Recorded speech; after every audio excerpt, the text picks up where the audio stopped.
Mesdames et messieurs, bonjour. Chers internautes qui nous suivez en ligne, bonjour.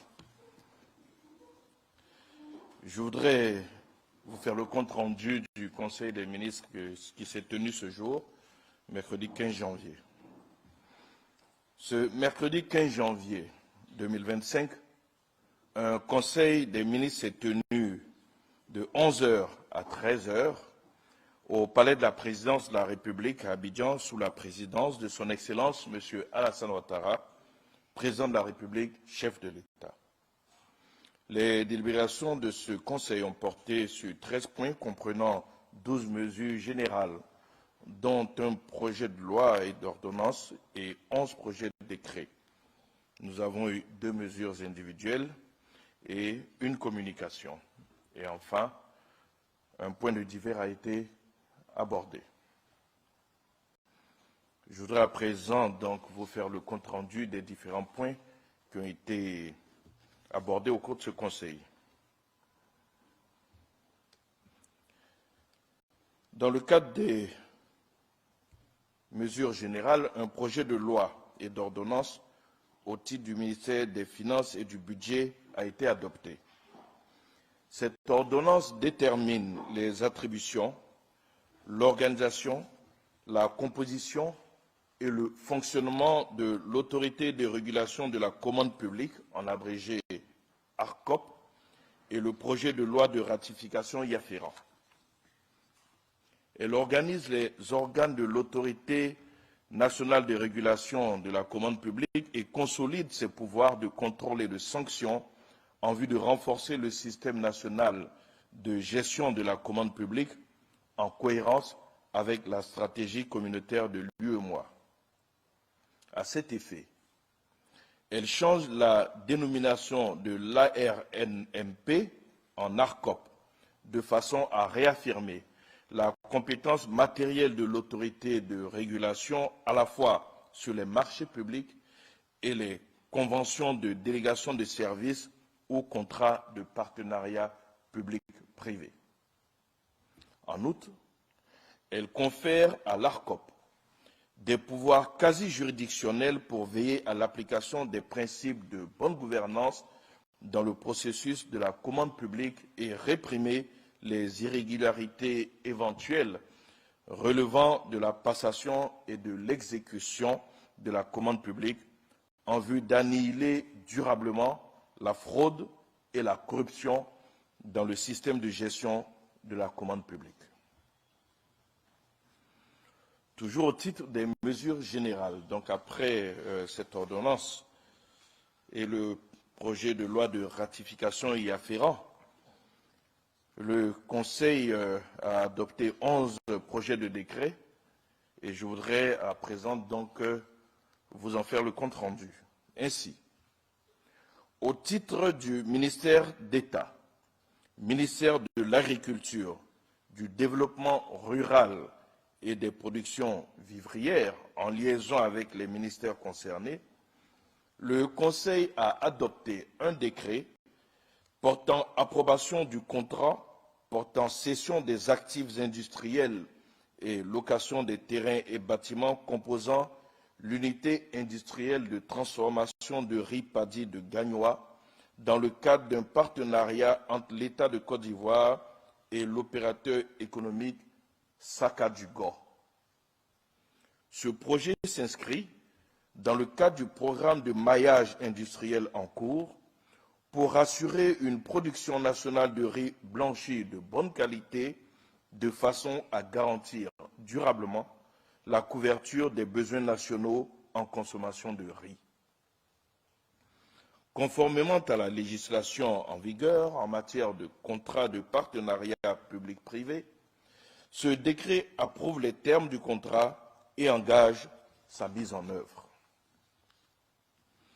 Au titre du ministère des Mines, du Pétrole et de l'Énergie, en liaison avec les ministères concernés, le Conseil a adopté 5 décrets portant attribution chacun d'un permis de recherche minière respectivement valable pour l'or à la Société pour le développement des investissements en Afrique Côte d'Ivoire SA, en abrégé Sodinaf CI SA, dans le département de Kachola. Valable pour le nickel, les terres rares, le cobalt, l'or et le chrome, à la société Ivoire Gold SARL, en abrégé Ivo Gold SARL, dans les départements de Ferkessé-Dougou et de Kong. Valable pour le lithium et les terres rares, à la société Mako Côte d'Ivoire Sarlu, en abrégé Mako CI Sarlu, dans les départements de Didiévi et de Boaké.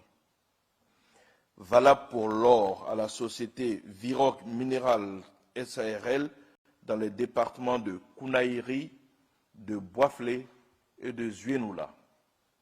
Enfin, valable pour l'or à la société Goldridge Ressources SARL, dans le département de Bondoukou et de Tanda. Ces permis de recherche sont délivrés conformément aux conditions nécessaires et environnementales requises. Leur durée de validité est fixée à 4 ans. Au titre du ministère des Affaires étrangères, de l'intégration africaine et des Ivoiriens de l'extérieur, en liaison avec les ministères concernés, le Conseil a adopté 2 décrets. Le premier porte sur la ratification de l'accord de promotion et de protection réciproque des investissements entre le gouvernement de la République de Côte d'Ivoire et le gouvernement de la République de Singapour. Signé en 2014 dans le cadre du renforcement de la coopération économique et commerciale entre les 2 pays, cet accord vise à garantir aux agents économiques singapouriens et ivoiriens opérant dans les 2 États la protection de leurs investissements sur la base des principes d'égalité et de bénéfices mutuels.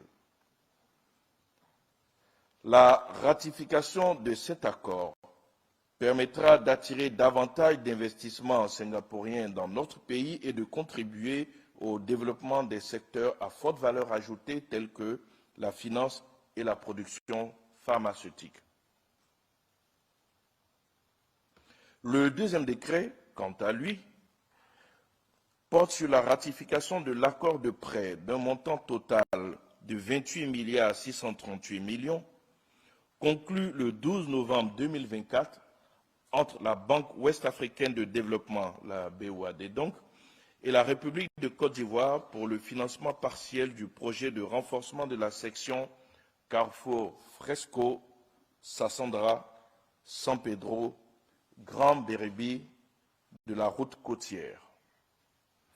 Le financement, objet de cet accord, permettra de renforcer la section de 180,5 km de route côtière sur une largeur de chaussée de 7,40 mètres et d'aménager les accotements nécessaires en vue d'améliorer les échanges entre les régions de San Pedro, du Boclé et le district d'Abidjan et de faciliter l'accès à ces importantes zones touristiques de production agricole et minière.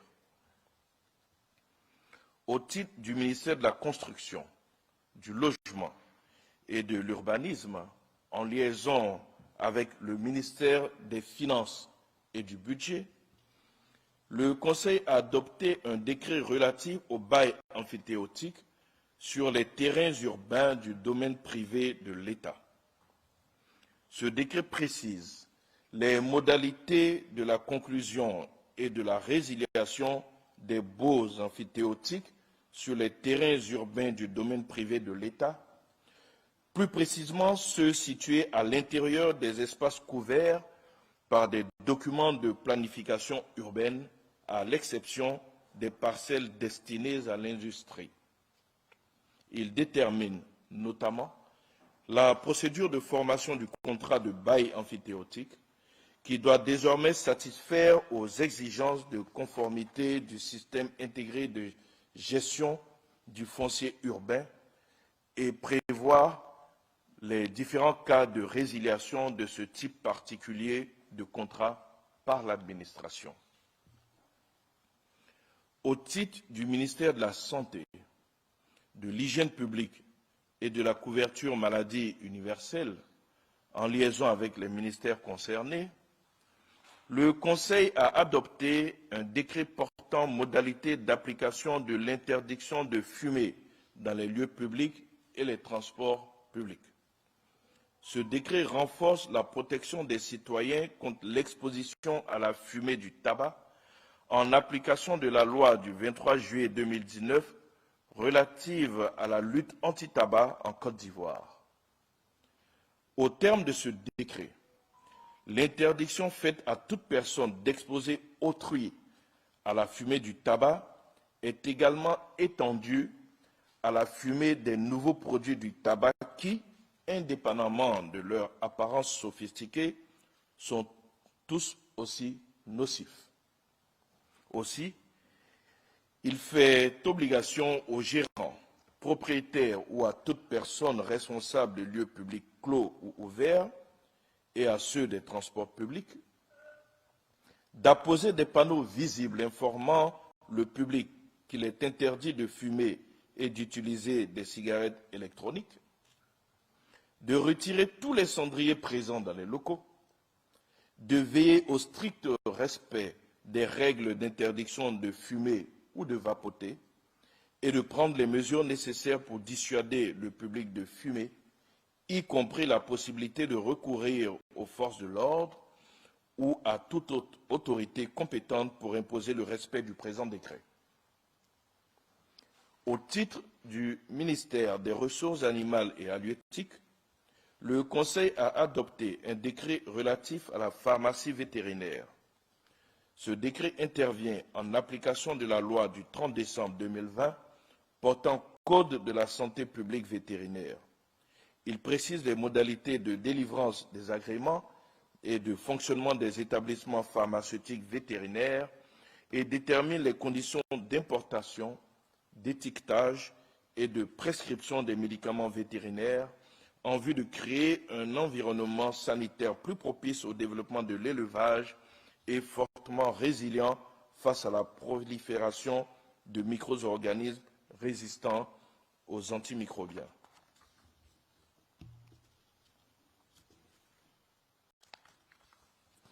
Dans cette dynamique, ils mettent en place un mécanisme national de pharmacovigilance vétérinaire à même de veiller efficacement à la sécurité de l'emploi des médicaments vétérinaires, de surveiller leurs effets indésirables et de promouvoir les bonnes pratiques de pharmacovigilance. Je voudrais à présent, mesdames et messieurs, évoquer avec vous les mesures individuelles qui ont été adoptées au cours de ce Conseil. Au titre du ministère des Affaires étrangères, de l'intégration africaine et des Ivoiriens de l'extérieur, le Conseil a adopté 2 décrets portant nomination de 2 ambassadeurs extraordinaires et plénipotentiaires de la République de Côte d'Ivoire. Ainsi sont nommés Madame Nogozen Bakayoko, en qualité d'ambassadeur extraordinaire et plénipotentiaire de la République de Côte d'Ivoire près la République hellénique avec résidence à Rome. Monsieur Malan Nyamke Ebanilin Benjamin, en qualité d'ambassadeur extraordinaire et plénipotentiaire de la République de Côte d'Ivoire près la République tunisienne avec résidence à Tunis. En outre, le Conseil a donné son agrément en vue de la nomination de M. Jesus Alberto Garcia en qualité d'ambassadeur extraordinaire et plénipotentiaire de la République bolivarienne du Venezuela près la République de Côte d'Ivoire avec résidence à Cotonou au Bénin. Après donc ces mesures individuelles, je voudrais à présent, mesdames et messieurs, chers internautes, évoquer avec vous la seule communication qui a été adoptée au cours de ce Conseil. Au titre du ministère de l'Économie, du Plan et du Développement, en liaison avec le ministère des Finances et du Budget, le Conseil a adopté une communication relative à l'élaboration du Plan national de développement 2026-2030. Depuis 2012, 3 plans nationaux de développement, à savoir le PND 2012-2015, le PND 2016-2020, le PND 2021-2026, ont été élaborés et exécutés en lien avec l'étude prospective Côte d'Ivoire 2040, en vue d'assurer la transformation économique et sociale du pays, de réduire la pauvreté et les inégalités sociales et d'améliorer le bien-être des populations. La mise en œuvre de ces différents programmes nationaux a permis de repositionner notre pays parmi ceux ayant les plus fortes performances, avec un taux de croissance annuel moyen du PIB de 9,6% sur la période 2012-2015. Cette dynamique de développement s'est poursuivie avec la période 2016-2024, en dépit d'un contexte économique international défavorable, marqué notamment par la pandémie de Covid-19 et la persistance des tensions internationales. Les rapports annuels de la mise en œuvre du PND 2021-2025, notamment, font état de performances macroéconomiques globalement satisfaisantes, avec des taux de croissance de 7,1% en 2021, 6,2% en 2022, 6,5% en 2023 et des taux de croissance projetés de 7,2 en 2024 et à 7 en 2025. L'élaboration du PND 2026-2030 s'inscrit dans la perspective de consolidation et de renforcement des acquis en matière de développement économique, social et environnemental amorcé par les précédents PND.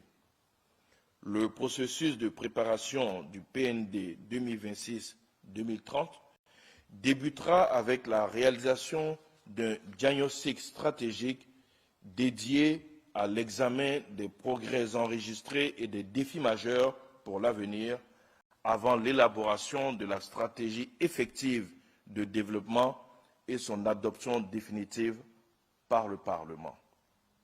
Le coût global d'élaboration du PND 2026-2030 est évalué à 1,6 milliard de francs CFA.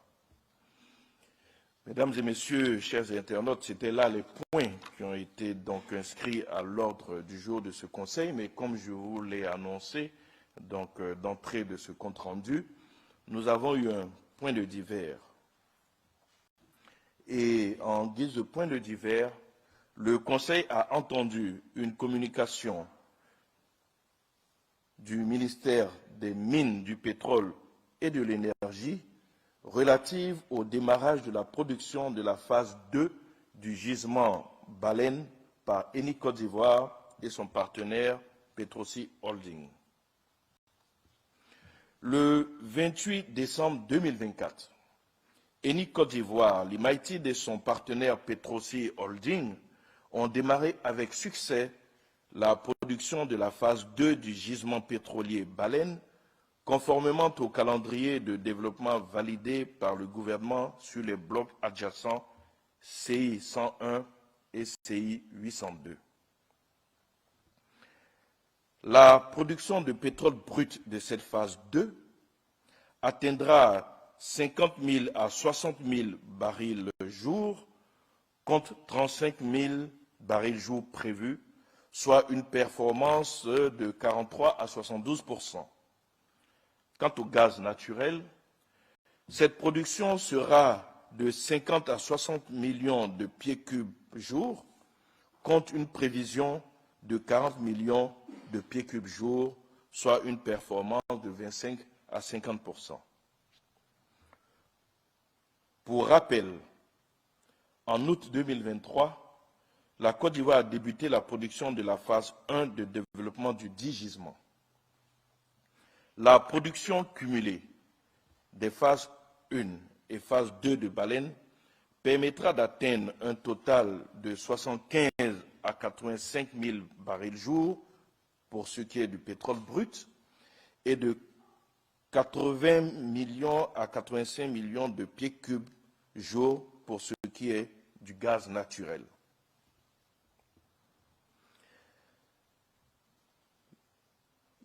Les informations collectées à partir des travaux de la phase 1 et la phase 2 permettront d'affiner les études de la phase 3, dont la décision finale d'investissement interviendra